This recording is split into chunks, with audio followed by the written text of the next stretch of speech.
Ministrstvo za kulturo letos izvaja pomembne reforme kulturnega modela, načrtujejo spremembo že obstoječega nacionalnega programa za kulturo, krovnega zakona o uresničevanju javnega interesa za kulturo in reformo statusa samozaposlenih v kulturi. Zato so marca in aprila organizirali serijo posvetov v vseh 12 regijah po Sloveniji. Prejšnji četrtek je v dvorani Svetega Frančiška v Kopru potekal regionalni posvet za Obalo. Ti posveti so bili res izjemna izkušnja, tako da pred nami je še en zadnji v Ljubljani, ampak res se je dobro pogovarjati na terenu z ljudmi tudi v taki organizirani obliki. Sicer mi smo zelo veliki moji sodelavci na terenu, ampak ta neposredni stik in tudi, da se potem zažene pogovor tudi med različnimi akterji na sceni in nami, mislim, da je to res dragoceno in to nam nudi pravzaprav spodbudo za naprej, hkrati pa so tudi v bistvu navdih, kjer na enem mestu slišiš, s čim se vse ukvarjajo. Po besedah ministrice so težave, s katerimi se soočajo kulturni delavci v slovenski Istri, podobne tistim, s katerimi se soočajo po vsej Sloveniji. Pravzaprav v resnici se je izkazalo, da je to nekako več desetletno zanemarjanje kulturnega področja pri nas in pa zdaj tudi posebej po epidemiji razkrilo te ključne razpoke in pa probleme po celotni državi. Eno izmed teh je seveda decentralizacija, dostop do razpisnih mehanizmov, neko delovanje kulturnikov med neprofesionalnim in profesionalnim in pa seveda tudi težave javnih zavodov, ki so na področju kulture enotne praktično po zloglasnem ZUJF-u, je šlo od pomanjkanja kadrov, sedaj se lotujemo tudi plačilne reforme plačnega sistema in pa tudi prostorov kulturne infrastrukture. Centralizacija je ena največjih težav kulturnih delavcev v Sloveniji, zato se na ministrstvu bodo lotili decentralizacije. Letos načrtujejo še posvet z občinami, kar je še en način decentralizacije. Imajo pa tudi druge načrte. Decentralizacije se lotevamo tako preko prenove razpisnih mehanizmov na eni strani, po drugi strani pa tudi z vlaganjem v kulturno infrastrukturo, tako da to sta ta dva osnovna modela, ki jih imamo pri nas, na kakšen način pravzaprav kulturo lahko sofinanciramo, tako da preko teh mehanizmov seveda se bomo tudi lotili decentralizacije. Srečanja so se udeležili predstavniki muzejev, galerij, različnih kulturnih društev in drugi kulturni delavci, ki so ministrstvu predstavili težave, s katerimi se soočajo. Mi smo edino društvo, ki skrbi za kontinuirano ponudbo glasbe oziroma klasične glasbe na celotni Obali in to že 60 let. Tako da nam je bilo to srečanje veliko veselje, da smo se začeli pogovarjati in da se gleda na težave tudi na lokalni ravni in ki niso iste, kot je mogoče drugje po Sloveniji in da se nas obravnava za naše delovanje na drugačen način. Kot problem je bilo izpostavljeno pomanjkanje kulturne infrastrukture in nedostopnost kulture. Kljub visokim subvencijam je kultura za mnoge še vedno finančno in geografsko nedostopna. Prav tako ni dovolj dostopna za osebe s posebnimi potrebami, za gluhe in slepe. Gotovo je to, da smo neprofitna organizacija, ki pa organizira profesionalne dogodke in torej honorari za naše izvajalce, za našo ponudbo je kar visoko. In seveda rabimo še eno dodatno pomoč, poleg velike pomoči, ki jo sicer dobimo sa strani občine. Naša težava je tudi v tem, da ni primernih infrastruktur, recimo nimamo take koncertne dvorane, da bi lahko gostili simfonične orkestre. Imamo krasno dvorano Pokrajinskega muzeja, ampak recimo je zelo težko dostopna za invalide, tudi zato, ker so to palače, kot je tudi palača Glasbene šole Koper, palače iz 18. stoletja, podvržene določenim pravilom. Javni razpisi ali njihovo pomanjkanje so težava zlasti za samozaposlene v kulturi, ki nimajo stabilnih delovnih pogojev. Jaz sem tukaj zaradi tega, ker sem hotela predstaviti stališče umetnice v tem sistemu kulturnem in kako je težko v bistvu delati. Ne sej umetnici, kot delaš tudi, če si lačna, pa to nekaj narediš, ampak To je nesmiselno, ne. Je treba v tem ekonomskem sistemu tudi umetnikom dati hrano, če ne drugega, ne. Ja, tukaj največja težava so razpisi, ker kar se tiče razpisov za kulturo, v občini Koper je to res porazno. Mislim, minimalni zneski, ne. Lahko maksimalno dobiš, meni se zdi, da 500 evrov, ne, za celo leto. To je pa. Cilj Ministrstva za kulturo in kulturnih delavcev je ustvarjati kakovostno umetnost. V načrtu pa je reševanje vseh težav, ki to preprečujejo. Sprejeti bi bilo treba nove zakone za izboljšanje delovnih pogojev kulturnih delavcev. V sklopu praznovanja Dneva in noči knjige so v knjižnici Lucija pretekli teden ponovno pričeli s projektom Primorci beremo. Kot prvi gost je nastopil Miha Madzini, pisatelj, režiser, predavatelj in računalniški strokovnjak. Literarni večer je vodila Ivana Jana Paladin iz knjižnice Lucija, pogovarjala pa sta se o njegovi knjigi osebno. Knjiga je v bistvu zgodba mojega otroštva, predvsem zgodba moje mame. Potem je zgodba o odnosih, ki so, kakor jaz vidim, v Sloveniji precej slabi. Ljudje nekako se slabo znajo pogovarjati, prav tako res slabo se pogovarjajo. In tretji del te knjige je, ker sem bil nesrečen in so mi prijatelji svetovali neke te čudežne rešitve, od hoje po žerjavci do hoje tam po kaminu klečanja, pri budistih in tako naprej. In to je pa v kosti te knjige, kjer sem jaz vse to delal in si zraven vse to beležil. Tako da v eni knjigi so 3 zbrane, kva ne rečem. Knjiga govori o medčloveških odnosih, med drugim tudi o kompleksnem, ki ga je imel z mamo. O razumevanju, poslušanju in pogovarjanju. O tem, kako se zbližujemo in oddaljujemo. Kaj je torej zanj najpomembnejše v življenju? V bistvu smiselni odnosi in smiselno delo. Smiselni odnos pa to pomeni, da je odnos živ v tem smislu, da se mi lahko svojemu partnerju ali partnerco pogovorimo o problemih sprot, ne pa da nekdo znori in potem tam skače in ne vem kaj vse.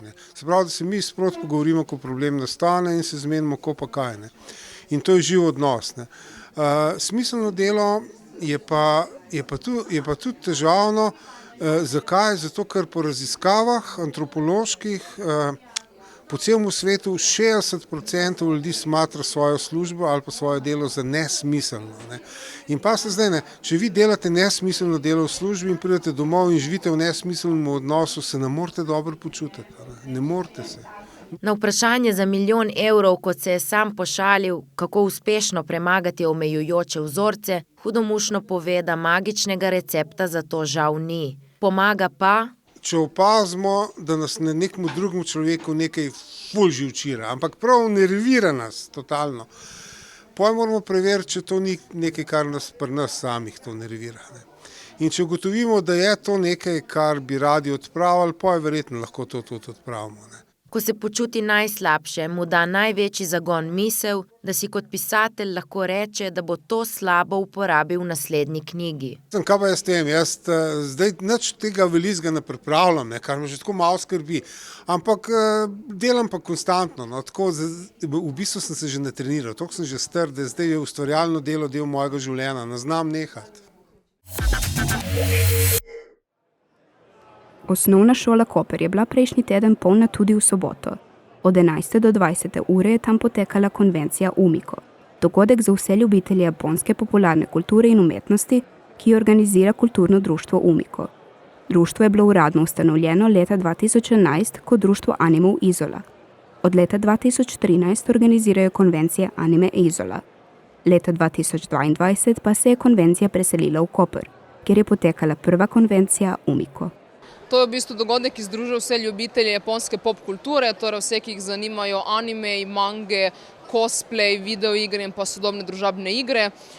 Dogodek je kar pester, tako da imamo res široke tematike, se ne fokusiramo samo na eno stvar, ampak poskušamo vpeljati v program čim več različnih stvari, tako da se za vsakega nekaj najde. Tako kot občinstvo, tudi organizatorje navdihuje ljubezen do japonske kulture in risank oziroma animejev. Jaz sem že kot majhna začela, ko sem začela gledati japonske risanke ali anime na italijanski televiziji. Takrat so bile to zame samo italijanske risanke, kasneje pa sem spoznala anime in pa tudi mange in me je ta kultura začela zanimati, ker sem tudi začela risati stripe. Potem pa sem spoznala lokalna društva, ki se s tem ukvarjajo in pa bivši dogodek anime v Izoli in tako sem začela tudi organizirati in pa je zdaj prišlo do tega, da sem sama organizatorka glavna in pa predsednica društva. Od kdaj se to organizira? To se organizira že kakšnih 8 let, tako da je kar dolga zgodovina. Je pa res, da smo imeli 2-letno pavzo zaradi korone, se pa je že pred nami organiziralo nekaj manjšega v Ljubljani, tako da to v zadnjem desetletju močno raste. Tukaj je veliko obiskovalcev, ste to pričakovali? Pričakovala sem, da jih bo veliko, ne pa res toliko. Lani smo imeli že kar veliko obiska, letos smo zadevo razširili, ampak je res nad pričakovanji. Športna dvorana osnovne šole Koper je bila polna ljudi vseh starosti, zato smo organizatorko vprašali, ali je bila s prireditvijo zadovoljna. V bistvu ne, ker nekako vem, kaj sem vse imela v mislih in kako sem si vse zamislila, pa ne teče vse, kot sem hotela, ampak očitno to vidim samo jaz kot organizatorka, ker imam tak bolj, drugačen pogled kot obiskovalci. Nekako, ko govorim z stojnicami in pa z ostalimi sodelujočimi, nobenemu se ne zdi, da bi karkoli šlo po slabem. Jaz pa mislim, da bi bile na mestu določene izboljšave. Je pa dobro, ker to v bistvu ne vpliva na kakovost dogodka, ker še vedno so obiskovalci zadovoljni z prireditvijo. Obiskovalci nismo mogli videti, kaj točno gre narobe, saj se je zdelo, da vse poteka gladko. Zato je morala organizatorka pojasniti, kakšne so bile težave v ozadju.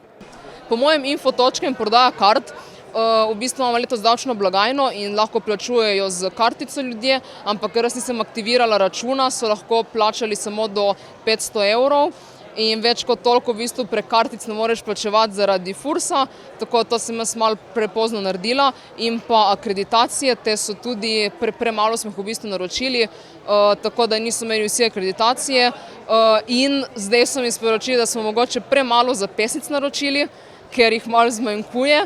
Tako da namesto rdečega traka bomo mogli mogoče nekomu okoli zapestja z rdečim flomastrom narisati zapestnico. Do risanja zapestnic seveda ni prišlo. Že vhod v šolo je neverjetno dišal po azijski hrani in pijači. Restauracije so kuhale svežo hrano in postregle s slavnim mlečnim čajem z mehurčki. Ljubitelji kave pa so imeli priložnost kupiti kavo v ne čisto navadni kavarni, temveč v Made Cafe. Oziroma posebnosti Made Cafe je to, da imamo prav natakarce, ki se oblečejo kot oziroma made, pa oziroma pripravljamo kavo, pa itak dajemo, potem pa prodajamo strankam, ki imamo na konvencije.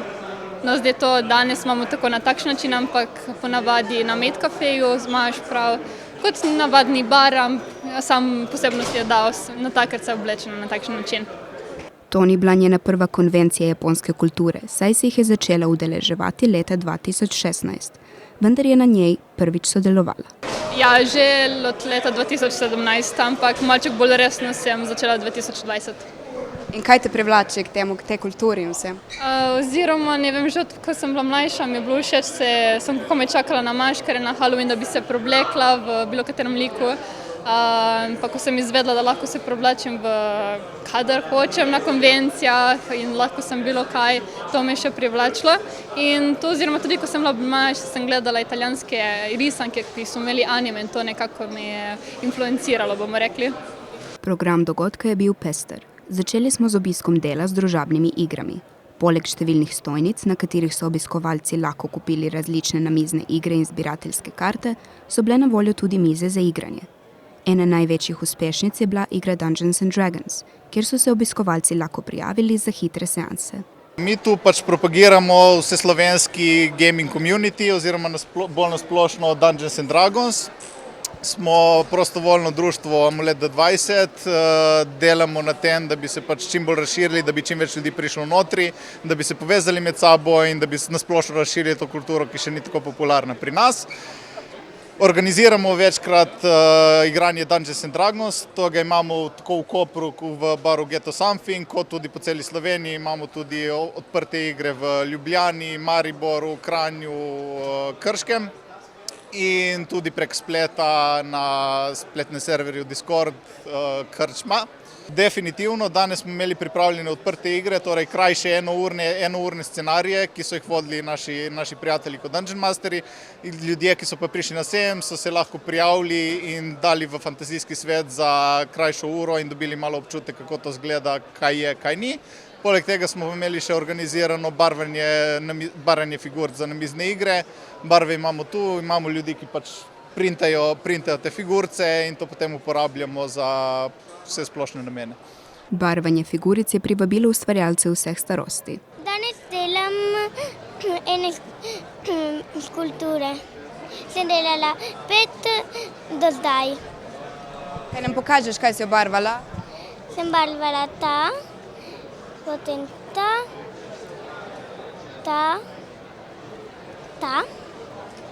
in ta. A ti všeč ta festival? Dosti.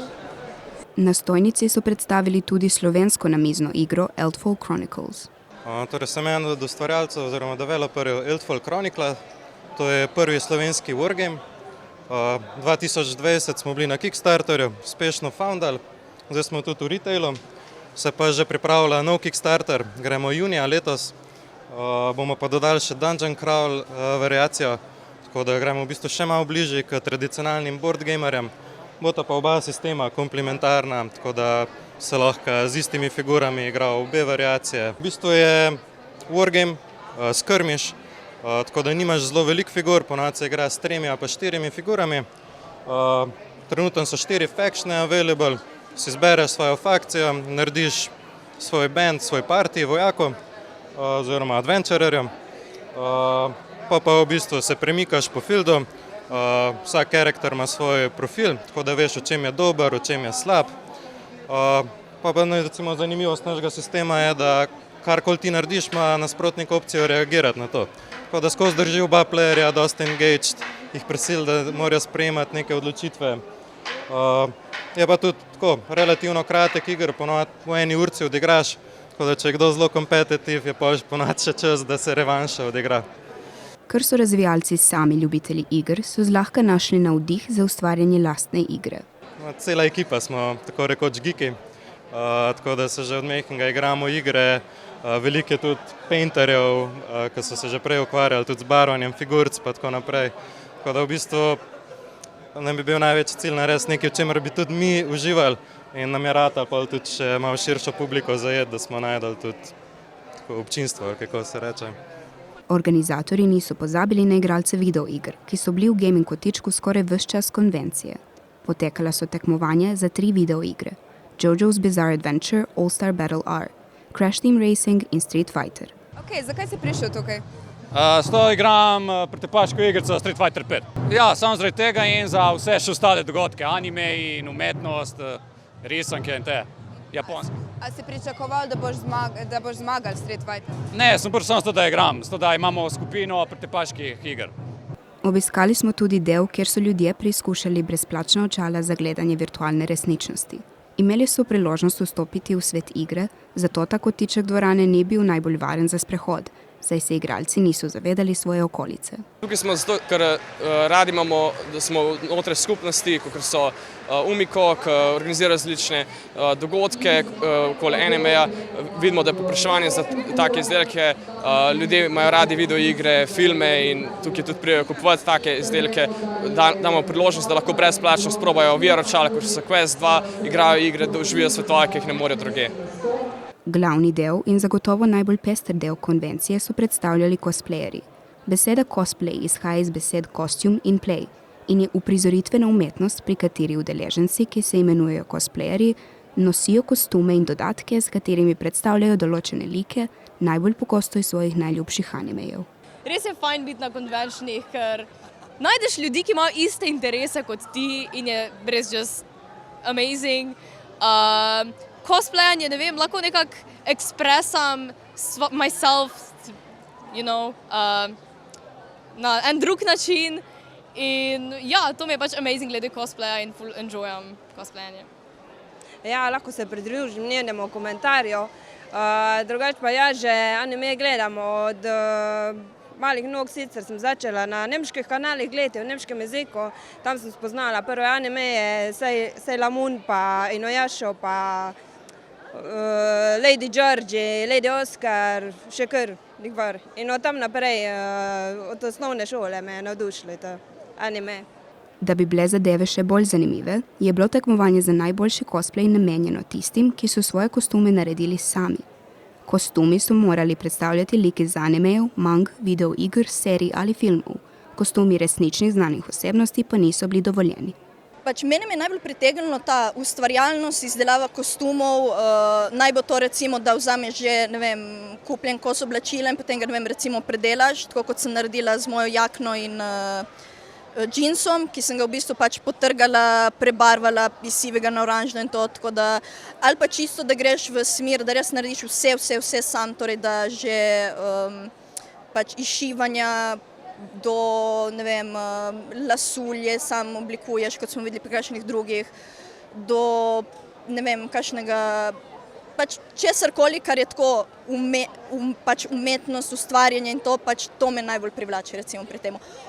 Plus lik, ker če ne bi bilo recimo lika, ki bi mi všeč, ne vem, ali njegov izgled in njegova osebnost, potem ne bi prišel niti do tega, da bi se odločila recimo zašivati, barvati, ustvarjati in tako. Koga cosplayaš danes? Danes v bistvu cosplayam Naruto Uzumaki iz serije Naruto Shippuden, ampak s takšnim twistom, pač, ker on je moški lik, jaz pa sem v bistvu naredila njegovo varianto, kakšen bi bil kot ženski lik, z malo pridihom takšnega, malo punk, streetwear, malo tako, pač po svoje, kar sem dobesedno našla obleke v omari, sem pač izkoristila in ustvarila nek takšen videz, kar bi njemu najbolj pač primerno pristajalo. Tako. A je cosplaying drag hobi? Ja in ne, pač odvisno tako spet, ali se ga boš lotil tako, da kupiš kostum, ali se boš lotil na ta način, da spet kupiš že narejeno oblačilo in jih malo predelaš, ali pa boš začel čisto iz nule. Tako da iz mojih izkušenj mislim, da najdražje sem šla skozi lik s tem, da ko sem začela iz čiste nule, da sem kupila blago in potem se sama sešila, ker potem šteješ tudi res ure dela se kar naberejo, ne, in potem še ko računaš, da probaš izkoristiti vsak prosti trenutek, ki imaš, da ga čim boljše pripraviš, ne, za takšne dogodke, potem je res se kar nabere teh stvari. Jaz pa cosplayam iz ene igrice, Genshin Impact, njeno ime pa je Shenhe. In kostum sem v bistvu v celoti prvič sama naredila, tako da pa tudi na tekmovanje sem se prijavila. Ja, pa trajalo je približno 3 mesece, da sem ga naredila, pač tudi celi kostum, v X sem tudi pač lasulje uredila, pa tudi stav sem pa v enem dnevu naredila, tako da. Itak se zanimam za likovno-pedagoško smer, tako da nekako v tej smeri sem se potem znašla pri scenografiji oziroma pač costume making, torej cosplay. Tako da sem v tej smeri sprobala iti. To je tudi prvič, ko v bistvu sem ga sama izdelala v celoti in da bom na tekmovanju. Danes cosplayam Icy serije Wings Club.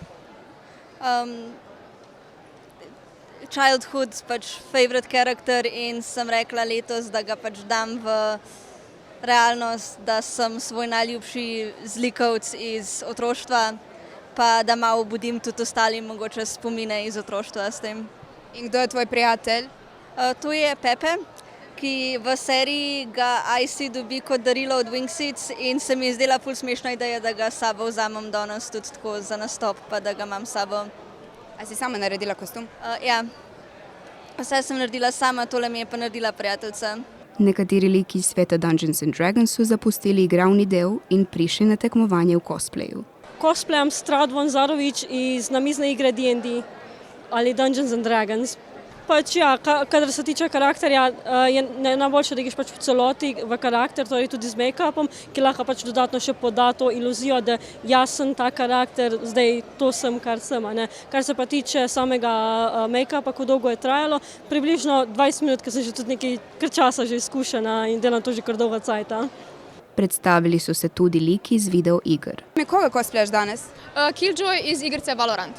Pač ful rada ustvarjam na splošno in potem se mi zdi, da lahko z tem pokažem svojo ustvarjalnost, pa pač tudi karakter, tam je zelo všeč, pač njegov karakter oziroma ja, pač to je to. Zakaj si izbrala tega karakterja? ravno zato, ker pač jo igram dosti krat v igrici in mi je zelo všeč njeni voice line oziroma kaj govori, kako se obnaša in pač to, tako da ja. Poleg tega, da so zabavne in dajejo cosplayerjem prostor za eksperimentiranje, so takšne konvencije tudi varen prostor tudi za LGBT skupnost. Mislim, zastavo sem imela zato, ker je ta karakter v igrici bil predstavljen kot gej oziroma da je pač lezbijan. In se mi je zdelo, da je pač to primerna publika, da se pač tudi to pokaže in da pač si proud to be that. Konvencija je pritegnila tudi ljudi iz sosednjih držav. Inače sam fasciniran slovenskim konvencijama koje su stvarno kvalitetne nego neke druge gdje sam bio i okupili smo se nas nekoliko iz Hrvatske, odnosno jedan od nas se odazvao na poziv.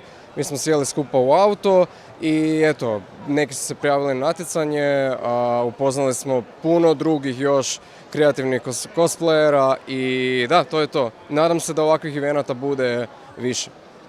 I koga ti cosplayaš danas? Danas imam kostim Rebel pilota iz Ratova zvijezda, iz Star Warsa i rađen je istom tehnikom na koji su način rađeni kostimi 70-ih kod Georgea Lucasa. Znači, to je neka zanimljiva činjenica, nazovemo o kostimu. Kako si našao način, kako si otkrio kako su ih radili 70-ih? Pa puno istraživanja po internetu. To je ključno i cosplay zajednica je zapravo divna zajednica koja okuplja razne kreativne ljude. Znači od slikara, kostimografa, kipara trebate različite vještine različite vještine su okupljene na jednom mjestu, tako da sve se lagano putem interneta, hvala Bogu, sazna i nauči na kraju krajeva. Nekateri cosplayerji so naredili še korak naprej in pripravili tudi plesni nastop na K-pop pesmi. Oblekla sem se v karakterja in sem pač predstavljala v bistvu Kagami Rin, ki mi je zelo všeč, pa sem se odločila, da bom naredila ta cosplay in sem se odločila, da bom tudi predstavila ga tle, pa da bom pač ljudem pokazala, da sem jaz to sušila in da sem zelo ponosna na to. Tako da, pa tudi za zabavo, no, pač ful so mi zabavne konvencije, pa take, tako da je super.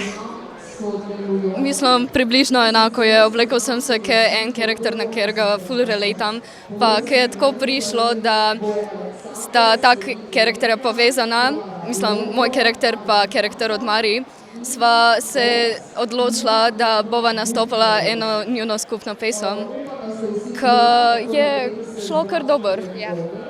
Imela sem nastop K-pop, nastop pač v cosplayu. In zakaj ti je to zanimivo? Že od nekdaj pač plešem, pa rada nastopam in mene so povabili in sem bila res ful vesela, da sem lahko pokazala pač nekaj, kar jaz vam ful rada tudi uživam v tem in mi je res ful všeč. Kaj si se sama pripravila? Ja, doma sem vadila. Pač ja, doma ponavadi vadim, pa sem se pol pripravila doma, pa sem pa imela nastop. In koga danes cosplayaš? Iz ene igrice Fate cosplayam Shoten Doji, tukaj imam še svoje stvari. Žirija je izbrala kostum, ki je najbolje ustrezal kriterijem in je bil najbolj podoben liku. Zmagovalka je bila Šene, lik iz igre Genshin Impact. Povej mi, prosim, si pričakovala zmago? Ne, nisem, pač definitivno nisem. Puno vesela sem, ne vem, kaj naj rečem. Hotela sem samo iti gor pa premagati nekak strah pred občinstvom in to sem čisto vesela in ponosna. In že ko je rekla top 3, da moram iti na oder, sem bila tak, oh moj bog, jaz sem na odru, jaz to.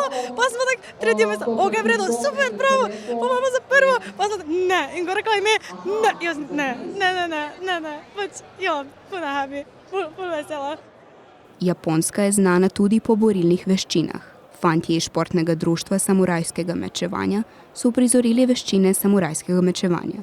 Jaz se ukvarjam z japonskim mečevanjem, smo tukaj z športnim društvom mečevanja Slovenija. Pravzaprav širimo kulturo japonskega mečevanja, samurajev, nasplošno Japoncev, kaj delajo, kako so živeli. Zdaj, japonska mečevanje me je zanimalo, japonska pa potem kasneje. Mi je zelo zanimiva država, zelo so se razvili v tistem obdobju, ko so bili odstranjeni od sveta. Mislim, ta festival je absolutno fenomenalen. Praktično edini cajt v letu, kjer lahko pač absolutno anihiliram enega inosketa, tako da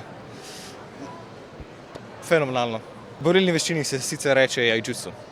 Na konvenciji so se združili tudi različni umetniki, ki jih povezujejo podobni interesi. Imeli so priložnost pokazati svoje delo in se povezati s kolegi. Sem grafična oblikovalka in se ukvarjam z digitalnim risanjem, zdaj večinoma anime karakterjev in pač junakov z igrc, ker pač tudi sama igram in gledam in mi je to všeč. Drugače sem se pač na začetku učila sama, potem pa sem šla tudi na srednjo šolo za oblikovanje Maribor in pač v redu je bilo, ampak ja, večino sama. Obiskali smo njihove stojnice, na katerih so prodajali svoja umetniška dela, značke, printe in nalepke. Zdaj načeloma sem notranja oblikovalka, ampak tukaj imamo pa veliko luškanih dizajnov, od čibi, anime, od igrc, tako da delam fan art in pa originalen art. In kje izdeluješ te vse izdelke? Zdaj veliko stvari delam sama doma, kar se tiče printov, nalepkic, zdaj za ostale stvari pa imam določene dobavitelje, ki mi pomagajo pri izdelavi.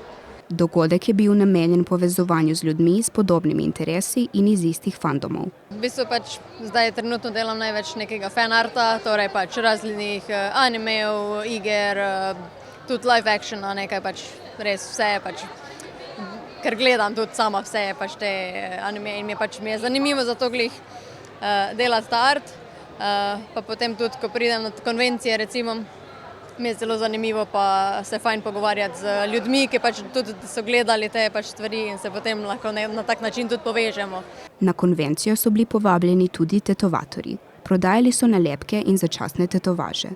Za bolj spontane obiskovalce je bila na voljo tudi možnost, da si naredijo pravo tetovažo. Ker valjda všeč mi je anime, zdi se mi dobra družba, dobro vzdušje, tako da pač to je nekaj, kar ne bi bilo fajn zamuditi, tako da sem se pač odločil, da pridem. In si jih dobil tatu? Ja, v bistvu tukaj na levi roki sem si dal tatu in to ugibam, da je nekako na moj način, kako si naredim spomin o temu festivalu. Pač nekateri ljudje si kupijo spominke, nekateri ljudje si kupijo nalepke, ampak meni je nekako najlepše, da si pol naredim takole tatu. Iskreno povedano je to čisto spontano. Sem v bistvu prišel, videl Petri že nekaj časa sledim na Instagramu, tako da jo poznam, pa poznam njen delo, pa sem pač rekel, zakaj ne, ker to je v bistvu zelo ugodno za dobiti tatu od umetnika, od katerega tatuje so ti všeč. Tetovaže so delali po že obstoječih predlogah, tako da je bilo spontano tetoviranje dejansko bolj poceni kot tetoviranje v studiu. Konvencijo so zaključili Dauten Taiko, prva slovenska taiko skupina. V japonščini se izraz taiko nanaša na vse vrste bobnov. Ta zanimiv dogodek je združil ljubitelje umetnosti, risank in igric in v Koper prinesel duh japonske kulture.